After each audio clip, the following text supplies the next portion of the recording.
Baik, was-was itu bukan khawatir. Kalau was-was khawatir itu bahasa Indonesia. Saya was-was ya, Masya Allah. Oh, Bapak was-was, saya Adi. Was-was dalam bahasa Indonesia itu gelisah kan? Tapi kalau gelisah yang dimaksudkan dalam bahasa Arab itu khauf namanya. Itu fitrah manusia, gelisah, khawatir. Quran surah kedua ayat 155, posisi paling kiri sebelah atas. Wala nabluwannakum bisyai, kami akan uji setiap yang hidup dengan berbagai macam ujian. Minal khauf, pertama ada perasaan khawatir. Wajar khawatir. Yang tidak wajar itu terus-menerus larut dalam kekhawatiran. Kalau khawatir itu normal. Ya, anak belum pulang, harusnya jam 10, jam 12 belum pulang, mesti khawatir. Kalau gak khawatir aneh antum. Ya, suami belum pulang, biasa jam 5, sekarang jam 8 gak ada kabar, mesti khawatir. Ya, demikian seterusnya, mesti ada. Itu normal. Gak khawatir, gak wajar. Nabi aja pernah khawatir. Ya. Tapi yang disebut was-was itu bukan khawatir. Was-was itu arahan-arahan pada keburukan, tapi halus maksudnya.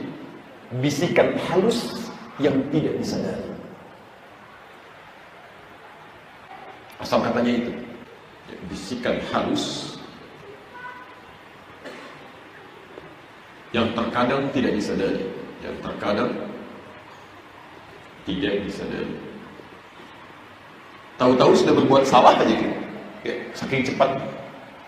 Bisikan halus yang tidak disadari. Boleh Anda tambahkan bisikan halus pada keburukan, kan? Keburukan yang terkadang tidak disadari. Jenisnya bisa macam-macam. Ya.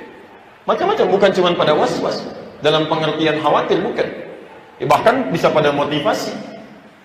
Yuk, haji lagi, yuk, haji lagi, terus berangkat haji, Masya Allah. Sementara tetangganya ada yang fakir, ada yang tidak punya, ya maaf bekal untuk makan, ada yang putus sekolah, bahkan mohon maaf anak pamannya itu kurang luar biasa, anak bibinya sudah yatim, gitu kan? Gak ada perhatian. Tapi didorong kepada ibadah yang memuaskan diri pribadi, bukan untuk menyempurnakan ibadah, tapi untuk kepuasan aja. Untuk menyampaikan bahwa saya bisa berangkat lagi. Ini bukan cuma kekhawatiran. Khanzat nama pertama. Setan penggoda atau pemberi was-was dalam salat. Kadang dikenal pula dengan setan masjid. Jangan dikira di masjid gak ada setannya. Ada setannya. Nanti kita akan lihat tugasnya apa saja dia. Idza nuddina, kalau adzan sudah dikumandangkan, fa farra syaitanu wa 'alaihi dhuraqun, maka setan akan pergi meninggalkan anak Adam sambil terkentut-kentut, terbirit-birit ya. Maksud terkentut-kentut itu gini maksudnya, saking bencinya dengan suara adzan, ya, dia sampai pengen tertutup telinganya itu.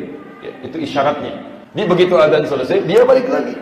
Yang non-muslim bisa katakan, "Pak, sudah adzan." Tapi begitu selesai adzannya, balik lagi tuh. Yang muslimnya bisa jawab, "Tenang aja Pak, baru adzan, belum komat." Karena balik lagi itu. Itu khanzat tuh kerjaannya begitu. Wa idza uqimat, saat iqamah, dia pergi lagi. Nah, ini poinnya. Maka saat sholat akan mulai ditunaikan, saat mulai bertakbir ya. Jadi kalau sebelum takbir seperti ini, itu masih biasa. Suasananya masih sedikit lebih tenang, apalagi saat iqamah. Karena setan pergi, Anda tenang. Tapi begitu Anda bertakbir, Anda mengangkat tangan Anda, kemudian Anda mulai bertakbir, misalnya bersedekap, maka perhatikan, mohon maaf, fayaqulu udhkur kadza, udhkur kadza. Maka setan ini akan mulai berkata kepada Anda, ingat dia, ingat itu. Ini yang disebut dengan was-was. Bukan cuma khawatir, tapi masuk ingatan-ingatan yang tidak ingin Anda ingat.